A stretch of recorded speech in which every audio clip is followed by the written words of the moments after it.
주기도문이죠. 주기도문. 이제 예수님께서 유대인들의 잘못된 기도 두 가지를 지적해 주셨죠. 그리고 참 기도에 대해서 말씀을 하셨습니다.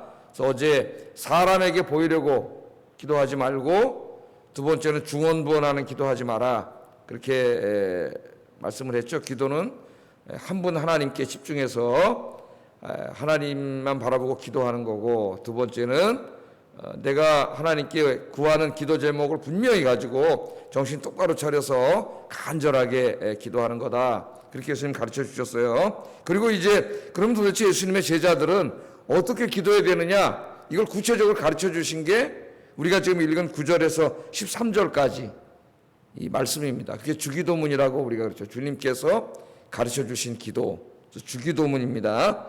주기도문은 그래 아침 기도라 그랬죠. 아침 기도. 그래서 우리가 새벽 예배 마치고 이 주기도문을 항상 기도합니다. 그러니까 주기도문은 예수님이 가르쳐 주셨기 때문에 암송 기도가 됐어요. 암송 기도. 그래서 우리는 이제 주로 기도할 때 암송 기도를 하기보다는 우리 개인 기도가 주축을 이루고 있습니다. 우리 개신교는. 그러나 더 동방정교회 같은 이런 교회들은 기도가 거의 암송 기도예요. 기도문이 있습니다. 그래서 그 기도문대로 기도하는데 그걸 암송하는데 정말 뜨겁게 기도해요. 얼굴에 푹 빼져가지고 그 기도의 내용을 다 막 정말 하나하나 되새기면서 기도를 그렇게 하는 걸 제가 미국에서 봤는데요. 이 주기도문도 일종의 이 암송 기도입니다. 그래서 가르쳐 주셨어요. 그래서 9절에 보면은 잘못된 기도를 가르쳐 주시면서 그러므로 너희는 이렇게 기도하라, 그렇게 가르쳐, 이렇게 기도하라. 그리고 이제 하늘에 계신 우리 아버지여, 이렇게 기도를 가르쳐 주셨습니다. 자, 우리 주기도문을 이렇게 보면은 예수님이 기도를 가르치실 때 제일 먼저 가르치는 게 우리가 기도하는데 우리의 기도를 들으시는 그분이 누구신가, 또 우리와 어떤 관계에 있는가, 이것을 먼저 가르쳐 주죠. 오늘은 이제 그 부분만 공부를 할 거예요. 하늘에 계신 우리 아버지, 우리의 기도를 들으시는 분은 하나님이신데 그분은 하늘에 있는 우리 아버지다, 그렇게 예수님이 가르쳐 주셨습니다. 잠시 후에 이제 이 부분만 오늘 공부하겠고요. 주기도문을 가만히 보면은 당신으로 시작되는 세 개의 청원 기도와 그 다음에 우리로 시작되는 세 개의 청원 기도로 이루어져 있습니다. 균형이 아주 딱 맞게 돼 있어요. 그래서 우리 번역에는 안 나타나지만은 당신, 당신의 나라, 당신의 이름, 이렇게 돼 있습니다. 당신의 이름이 거룩히 여김을 받으시오며 당신의 나라가 임하옵시며 당신의 뜻이 하늘에서 이루어진 것처럼 땅에서도 이루어지기를 원합니다 하는, 주로 하나님 나라와 하나님의 뜻이 이 땅에 이루어지기를 기도하는 것으로 절반이 되어 있고, 그 절반은 우리로 시작되는 기도예요. 우리의 일용할 양식을 주옵시고 우리가 다른 사람을 용서하게 하옵시고 또 시험에 들지 않게 해주세요. 우리로 시작되는 세 개의 청원 기도가 이렇게 있습니다. 그러니까 주기도문을 보면 아주 이렇게 내용적으로도 딱 50% 이게 맞춰져 있고, 또 기도의 우선순위도 하나님 나라와 하나님의 뜻을 먼저 기도한 다음에 그 다음에 우리가 이제 이 땅에 살아가는데 필요한 것들을 기도하게 돼 있어요. 그래서 우리가 이제 이런 것들을 다 배워야 됩니다. 우리의 개인 기도에서도 어떻게 해야 돼요? 먼저 그 나라와 의를 구해야 돼요. 이제 우리가 신앙생활을 시작한 지 얼마 안 되고 아주 신앙이 어릴 때는 그냥 막 가서 하나님 앞에 그냥 이제 막 내 급한 문제부터 기도하고 막 이렇게 하지만 우리 신앙이 어느 정도 성숙하고 이제 우리 기도도 성숙해지면은 주기도문대로 기도를 해야 됩니다. 근데 그걸 그대로 외워서 기도하라는 게 아니라 첫째 보여야 되는 게 기도의 우선순위. 먼저 그 나라와 의를 구해야 된다는 거. 그 다음에 이제 우리가 필요한 거, 일용할 양식이라든가 이런 걸 기도해야 되는 걸 가르쳐 주셨고요.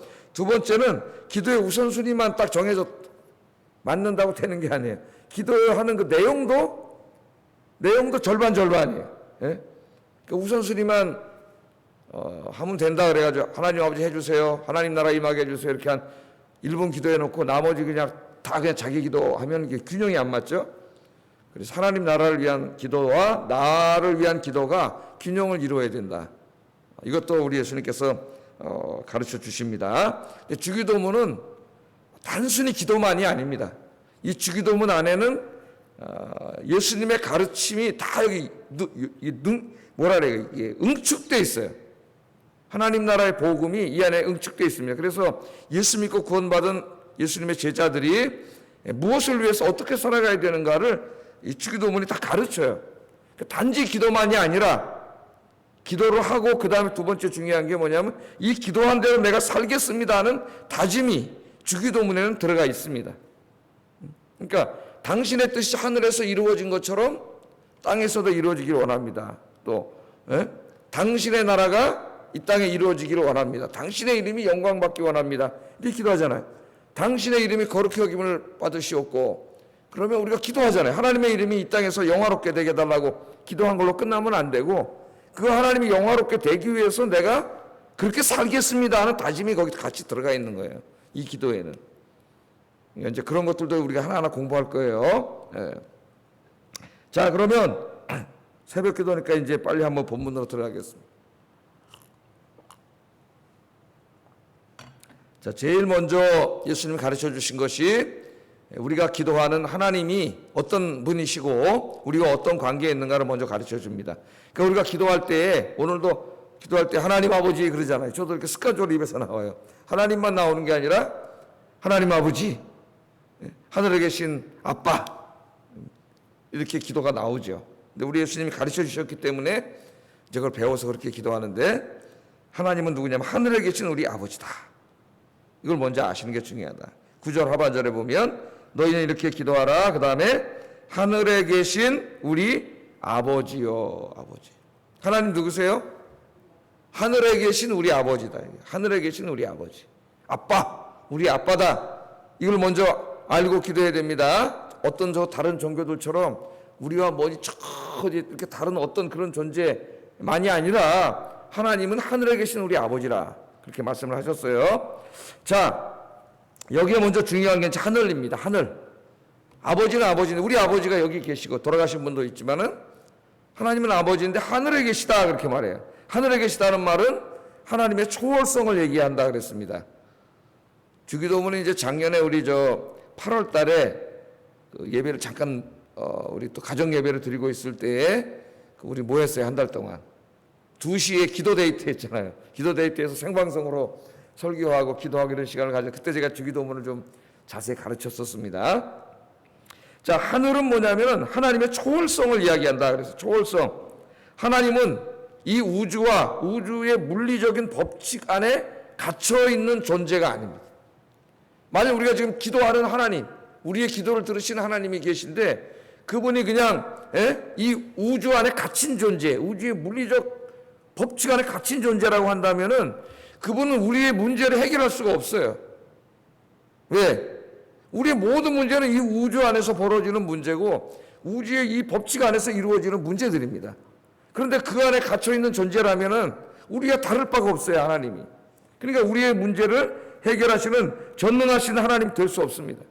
하나님은 우주를 초월하신 분이고 우주보다 크신 분이고 우주의 법칙을 초월하신 분이에요. 왜? 하나님이 그 모든 것들을 다 만드신 분이니까요. 창세기 우리 성경책을 제일 먼저 피면은 성경책 66권 중에 제일 중요한 말씀이 태초에 하나님이 천지를 창조하시니라, 이 말씀이 제일 중요합니다.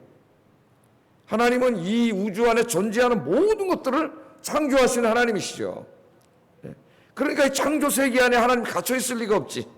그 우주 안에 있는 법칙도 다 누가 만든 거예요? 다 하나님이 만드신 거죠. 때로 하나님이 만드신 우주의 법칙을 초월해서 역사하실 때가 있어요. 그때 우리는 뭐라 그래? 기적이라, 기적. 하나님의 초자연적인 역사, 하나님의 기적 그러잖아요. 그러나 뭐 그건 하나님 앞에 아무것도 아니에요. 하나님이 이렇게 되도록 만들어 놓으셨는데 필요하실 때는 그 법칙을 초월해서 하나님이 역사하시는 거죠. 할렐루야. 그러니까 우리가 볼 때는 기적이 일어나는 거예요. 우리가 경험하지 못했던 일들이 막 벌어지지 않습니까? 그래서 하늘에 계시다는 말은 이 초월성을 말합니다. 그런데 이제 우리 동방 종교, 특별히 대한민국 종교, 우리 이제 불교라든가 불교에서 파생된 여러 가지 좀 이렇게 좀 미신적인 종교 있죠. 또 힌두교 이런 종교들은 범실론을 믿습니다. 범실론. 또 요새 뉴에이지 운동 같은 것들이 이제 막 일어나서 막 대중 가요라든가 이런 걸 통해서 우리 젊은이들에게 침투해 들어오고 있는데 어떻게 보면 다 이게 범실론이에요. 범실론. 범실론은 뭐예요? 초월에 있는 신이 없어요. 신이라고 하는 게 다 뭐예요? 삼라만상이 다 신이. 불교에서는 이 땅에 존재하는 모든 우주 만물을 뭐라 그래요? 삼라만상이래요. 삼라만상. 이 삼라만상이 다 신이에요. 신. 그러니까 초월적인 신이 없어요. 초월적인 신이 없기 때문에 우리 인생의 문제에 어떤 일이 닥쳤을 때 그 우리의 인생의 문제를 도와줄 신이 불교에는 존재하지 않습니다.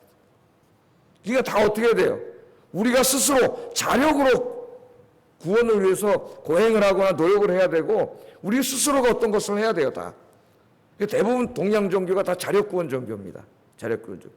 그런데 인생에 있는 문제들이라고 하는 것은 다 우리 스스로가 일으킨 문제들이에요. 우리 인간이 만들어서 생긴 문제들을 우리 인간이 스스로의 힘으로 해결할 수 없습니다. 그러면 여기 모순이 발생해요. 모순이. 하나님이 없어요. 모든 게 다 신이라면 신이 없는 거나 마찬가지죠. 뭐. 예. 그래서 범실론은 신이 없다. 구원자가 없다. 그것을 우리가 알아야 됩니다. 이 범실론과 정반대에 있는 신이 뭐라 그랬어요? 어제 제가 또 잠깐 말씀드렸죠. 이신론이라 그랬어요. 서양인들의 신관이 그렇다 했죠. 서양인들의 신학사상이. 그들은 원래 2000년 기독교 문화 속에 살았습니다. 그래서 하나님을 믿어요. 하나님이 천지를 창조하신 하나님인 것도 그들은 믿어요. 그런데 뭘 안 믿는다 그랬어요? 하나님은 천지를 창조하시고 우주 안에 자연이 스스로가 다 이렇게 자기가 이렇게 잘 움직일 수 있도록 우주를 하나의 기계처럼 다 이렇게 시계처럼 정교한 시계처럼 만들어 놓으셔서 하나님 그 다음에 이제 초월해 계신다는 거예요. 초월성만 강조해요. 그래서 더 이상 인간의 역사와 한 사람 한 사람의 삶에는 하나님이 개입하지 않는다는 거예요. 그래서 어제 제가 말씀을 드렸습니다. 그게 이제 서양 사람들이 대부분이 믿는 신관이에요. 예? 하나님은 이렇게 마음 좋은 할아버지처럼 저 위에 초월해서 그냥 이렇게 앉아 계시면서 관망만 하고 계시지 인간의 역사 속에 벌어지는 일들이라든가 혹은 한 개인의 삶 속에 하나님 개입하지 않는다는 거예요. 어떻게 보면은 그래도 서양 사람들이 하나님을 믿네?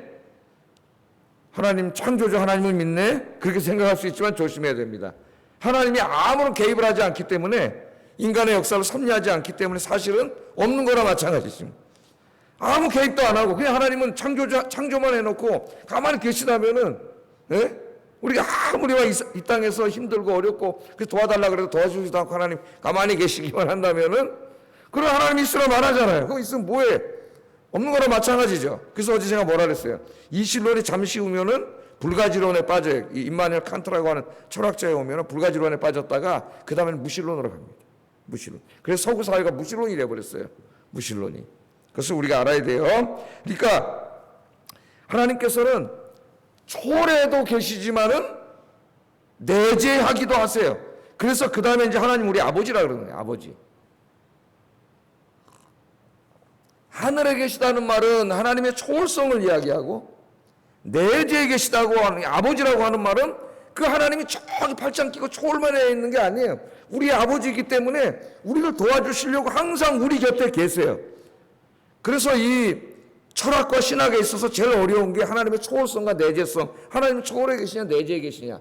내재에 계신다고 하다 보니까 하나님은 이 우주의 물리 속에 갇혀버린 범실론이 돼버리고 초월만 강조하니까 이신론이 돼버려요. 어떤 신도 우리와 관계가 없어요.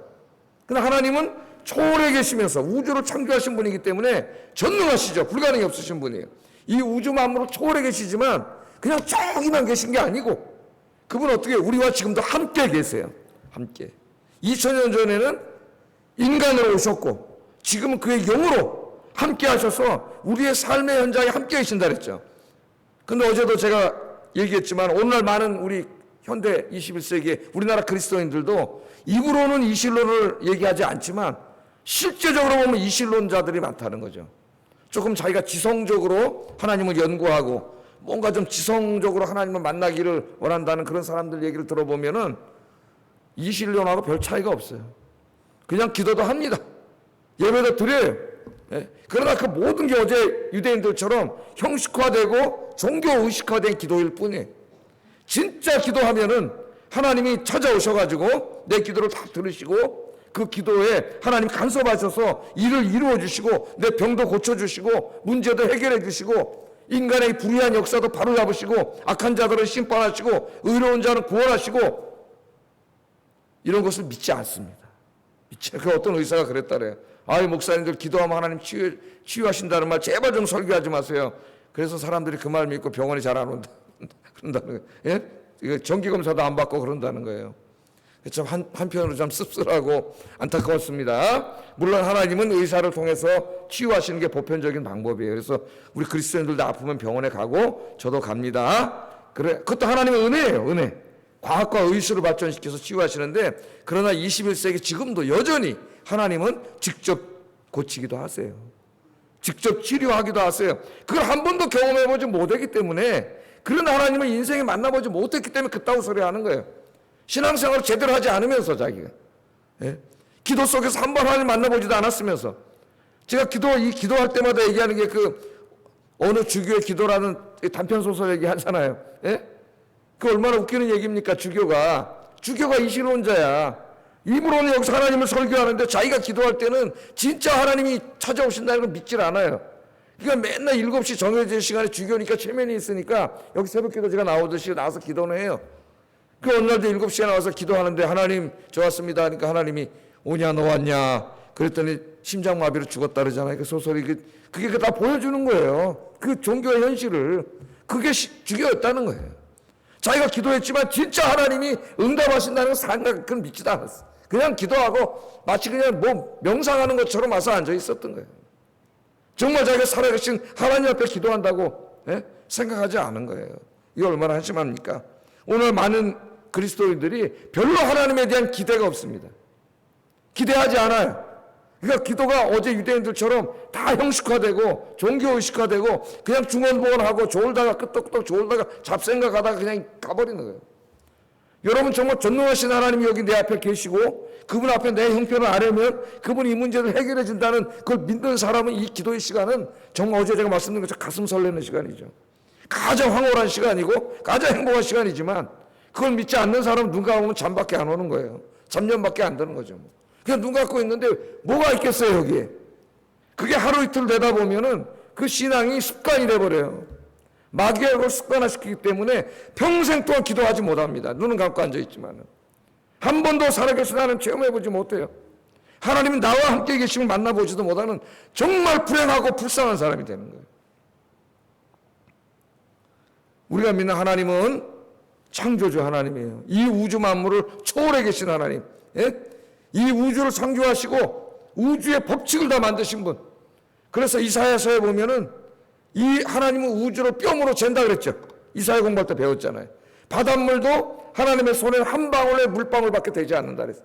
그건 그만큼 하나님이 창조주시고 광대하시고 크신 분이라는 걸 말씀하는 거죠. 그러니까 그 당시에 바벨론이 이스라엘을 점령하고 있어도 그 바벨론은 아무것도 아니죠. 아니 바닷물이 하나님 손바닥에 물방울밖에 안 되는 데까지 바벨론이 뭐가 대단하겠어요. 근데 인간이 불신앙적 눈으로 보면 바벨론은 난공불락에 이길 수 없는, 극복할 수 없는 거예요. 그러니까 좌절한 거예요. 믿음이 없는 사람 다 좌절해버린 거예요. 그러나 믿음이 있는 사람은, 다니엘 같은 사람은 끝까지 기도하잖아요. 하나님 앞에. 하나님 때가 되니까 바벨론 같은 거 훅 불어버리면 끝나버리는데. 예? 우리 인생의 문제라는 것들이 대부분 그런 것들입니다. 여러분, 하나님은 초월해 계신 창조주 하나님일 뿐만 아니라 우리 아버지로서 우리와 함께 내재해 계신 하나님. 그래서 여러분 잊지 마세요. 하나님은 초월해 계시기도 하지만 내재해 계시기도 하신다는 거. 내재하기만 하시면 초월성이 없기 때문에 우리를 구원할 수 없고, 초월만 한다면 능력은 있어도 우리에게 관심이 없기 때문에 여전히 우리를 구원할 수 없어요.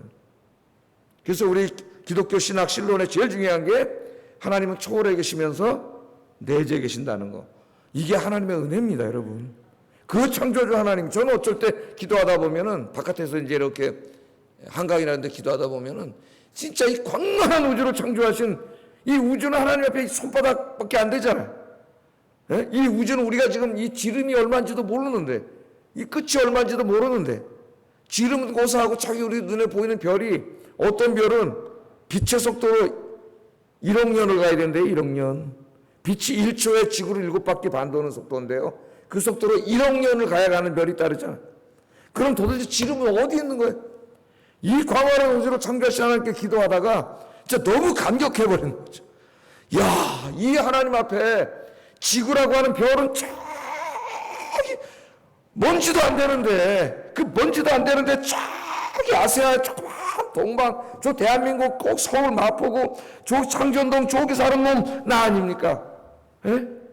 야, 이 나한테 진짜 이 하나님이 관심을 갖고 내 기도에 하나님 기도를 들으시고, 다니엘 우리가 공부했지만 천사 가브리엘을 막 보내셔서 기도에 응답하시고, 이런 걸 너무 감격하는 거죠. 할렐루야. 그렇게 감격했던 사람이 다윗이고, 그게 시편 8편이잖아요. 8편. 밤에 나가서 별을 보다가 그 별빛 속에서 하나님의 영광을 보고. 그러니까 이게 믿음의 사람들의 세계예요. 하나님을 만나는 사람은 기도에서도 만나지만 밤에 별을 보다가도 하나님을 만나고 하나님의 영광을 보고, 이제 봄이 오는데 좀 있으면 또 꽃이 펴요. 그 꽃 속에서 부활의 주님을 만나고 생명의 주님을 만나고 하나하나가 감격이고 눈물입니다. 그냥 한강에 나서 꽃 본다고 그냥 시다만 오는 게 아니고 거기서 하나님을 만나는 거예요. 눈물이 나고 어떨 때는 감사가 몰려오고, 그때 하나님이 그 꽃 속에 찾아오신 거예요. 찾아오신 거예요. 할렐루야. 예. 그런데 사람들이 그 하나님을 그냥 말로만 하나님을 믿지, 그 하나님이 늘 나와 계시다는 것을 믿지 못하니, 체험하지 못하니까 믿지 못하는 거지. 얼마나 답답합니까? 예? 이사야 40장부터 하나님이 위로하실 때 이스라엘 사람들이 그렇게 됐잖아요. 70년 동안 바벨론 통치를 받으면서 그들이 기도하다가 기도에 지치고 70년 동안 기도하다가 바벨론이 망하지 않으니까 창조주 하나님이 점점 작아져가지고 자기 마음속에 없는 것처럼 됐어요. 그러니까 하나님 앞에 기도 별로 기대하지도 않아. 하나님의 은혜를 체험해보지도 못하고 하나님의 응답을 체험해보지 못한 사람은 하나님이 자꾸 작아져가지고 거의 자기 마음속에서 없어진 존재가 돼버려요. 그런 기독교인들이 얼마나 많은지 모릅니다. 정말 불쌍하고 불행한 사람들이에요. 오늘 새벽에 오신 여러분, 또 집에서 이 말씀을 듣는 여러분, 하나님은 천지를 창조하신 하나님, 전능하신 하나님이시지만 또한 우리에게 내재하셔서 그의 영이신 성령으로 우리가 어디에 가든지 뭘 하든지 항상 우리를 지키시고 인도하시는 하나님이라는 걸 믿고 사시는 여러분 되기를 주의 이름으로 축복합니다. 성경의 이야기는 이런 이야기로 가득 차 있어요. 그 초월하신 하나님이 그 사랑하시는 백성들을 위하여 어떻게 역사하셨는가가 그걸 기록한 게 성경이에요. 성경. 그 성경을 많이 읽어야 돼요. 성경을. 자, 이 하나님이 우리의 아버지다. 하늘에 계신 아버지다. 아버지다. 그렇게 얘기했습니다. 유대인들은 기도할 때 하나님을 아버지라고 부르지 못했다 그랬죠. 항상 하나님을 주님으로 불렀습니다. 우리도 주님으로 부를 때도 있죠. 근데 아버지라고 하는 건 전혀 생각하지 못했어요. 왜냐하면 십계명의 상계명, 내 하나님의 이름을 망령되 일컫지 말라 그래서 그 발음도 하지 못했습니다. 그 의미가 뭔지도 모르고 문자로만 지켰어요. 바보같이. 정말 중요한 건 안 지키고. 근데 예수님이 오셔가지고 하나님을 뭐라고 부르라? 하늘에 계신 우리 아버지요, 아빠. 우리가 우리 아버지를 아빠라고 부르는 것과 똑같아요.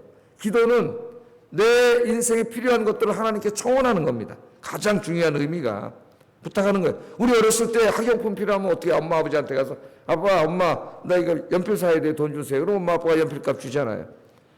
그것과 매우 흡사한 거예요. 하나님 우리 아버지이세요. 아버지. 그러니까 여러분 잊지 마시기 바랍니다. 저 초월에 계신 하나님 남이 아니라 우리 아버지예요. 그래서 이제 7장 좀만 넘어가 보세요. 7장.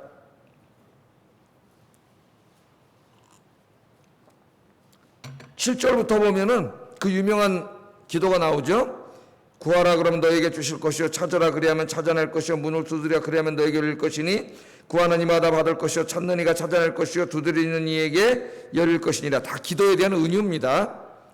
너희 중에 누가 아들이 떡을 달라 하는데 돌을 주며 생선을 달라 하는데 뱀을 줄 사람이 있겠느냐. 너희가 악한 자라도 좋은 것으로 자식에게 줄 줄 알거든 하물며 하늘에 계신 너희 아버지께서 구하는 자에게 좋은 것으로 주시지 않겠느냐. 아멘. 구하는 자에게 좋은 것으로 주시지 않겠느냐. 여러분 오늘 나와서 기도하시잖아요. 하나님이 주십니다. 근데 뭘로 주세요? 항상 하나님은 좋은 것으로 주세요. 좋은 것으로. 예? 내가 달라는 대로 다 주는 게 아니라 우리에게 유익한 것으로 하나님 응답해 주세요. 왜? 그분은 우리 아버지세요. 아버지. 예, 그렇게 말씀을 하고 있습니다. 잊지 마시고 하나님이 여러분 아버지가 됐기 때문에 우리는 하나님이 뭐가 됐어요? 이제 하나님의 자녀가 됐잖아요. 영접하는 자 곧 그 이름을 믿는 자들에게는 하나님의 자녀가 되는 권세를 주셨어요. 우리가 하나님의 자녀가 된 것은 아무것도 아닌 게 아닙니다. 권세, 하나님은 왕이시고 그 왕의 왕자가 되고 공주가 됐으니까 여러분, 우리가 이제 하나님 내 아빠가 됐고 내가 하나님의 자녀가 됐다는 것은 나의 정체성에 굉장히 중요한 영향을 미쳐요. 왜 예수 믿는 사람이 열등의식에 빠져가지고 낮은 자존감을 가고 어깨를 축 늘어뜨리고 열등의식 속에 삽니까? 예? 이거 바보 같은 사람 아니에요? 자기가 누군지를 모르는 사람이에요. 여러분, 하나님의 아들이요, 하나님의 딸입니다. 예? 창조주 하나님의 아들, 딸이에요. 모든 사람이 부러워야 될 권세를 가진 사람이 하나님이 권세를 주셨어요. 그러니까 여러분, 자부심을 가지고 사세요. 예? 왜 예수 믿는 사람이 열등의식에 빠지고 낮은 자존감 속에서 괴로워하고 우울하고 아직 하나님은 못 만났기 때문에 그래요. 예? 내가 누구인가를 분명히 알고 하나님의 자녀 삼아주신 것에 대해서 늘 감사하며 사시기를 바랍니다. 또 여러분, 하나님의 아버지고 우리가 자녀가 됐기 때문에 우리는 당연히 이제 하나님의 상속자가 됐어요. 자식에게 물려주지 않습니까? 창조주, 이 우주 만물이 다 하나님 건데 그것은 물려받을 상속자가 됐어요. 여러분, 가난한 사람이 아니에요. 가난한 것 같으나 실로 우리는 부유하다 그랬잖아요. 이것도 믿음이 없는 사람은 몰라, 자기가 어떤 사람인지. 예? 정말 부유한 사람이 여러분, 한번 로마서 8장 15절 17절 찾아보세요.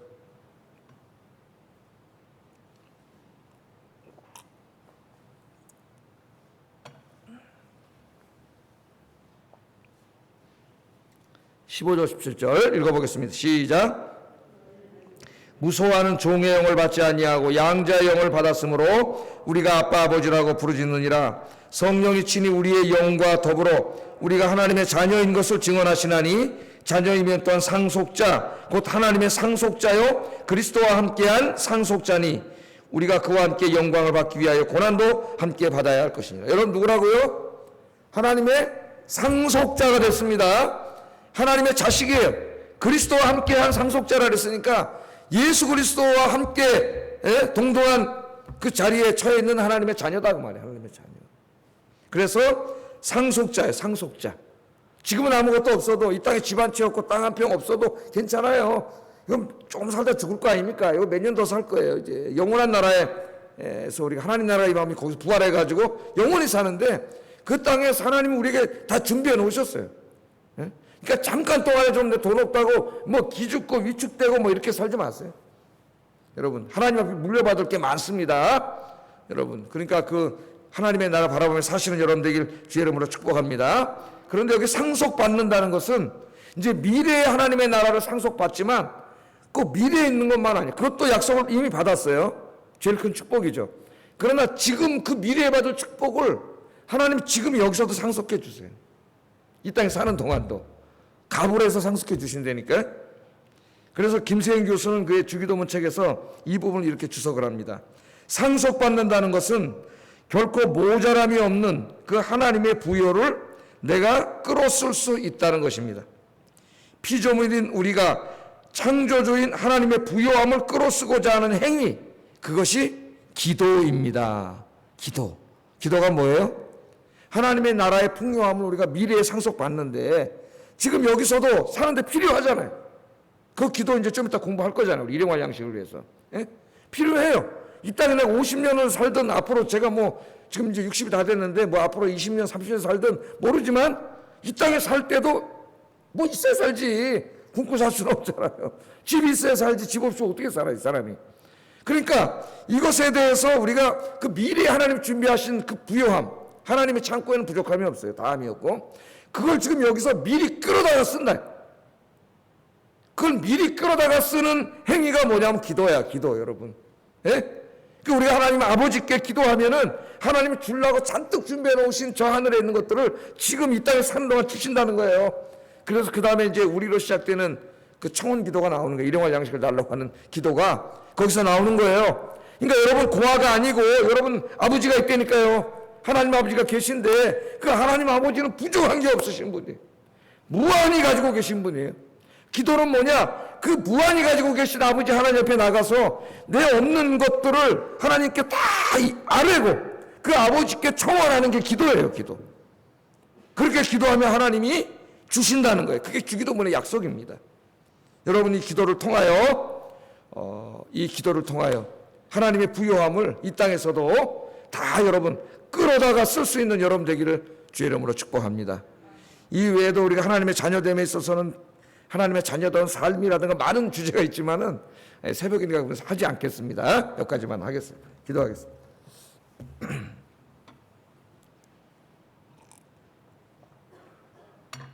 자, 우리가 기도드리고 있는 하나님이 누구냐? 하늘에 계신 우리 아버지입니다. 이 의미를 얘기했어요. 하나님 초월에 계시기도 하지만 아버지로서 우리 가운데 내재해 계시기 때문에 우리의 형편을 다 아시고 초월하신 능력으로 우리의 기도에 응답해 주십니다. 자, 다시 한번 해보겠습니다. 우리가 기도드리고 있는 하나님은 하늘에 계신 우리 아버지이고 우리는 하나님의 자녀입니다. 기도는 하늘에 계신 아버지 하나님께 나의 인생의 모든 문제들에 대해서 말씀을 드리고 도움을 구하는 것입니다. 됐죠? 그러니까 어떻게 해야 돼요? 아버지 하나님을 의지하고 더욱 기도하는 삶을 살게 하여 주시옵소서. 기도하겠습니다. 사랑과 은혜가 충만하신 아버지 하나님 감사합니다. 오늘 말씀을 통하여 이 아침에 우리가 기도하러 나왔는데 우리가 기도하는 기도의 대상이신 하나님이 어떤 분인가를 먼저 가르쳐 주셨습니다. 하나님은 하늘에 계신 우리의 아버지이십니다. 그리고 하나님과 우리의 관계, 하나님의 아버지이시기 때문에 우리는 하나님의 자녀가 되었습니다.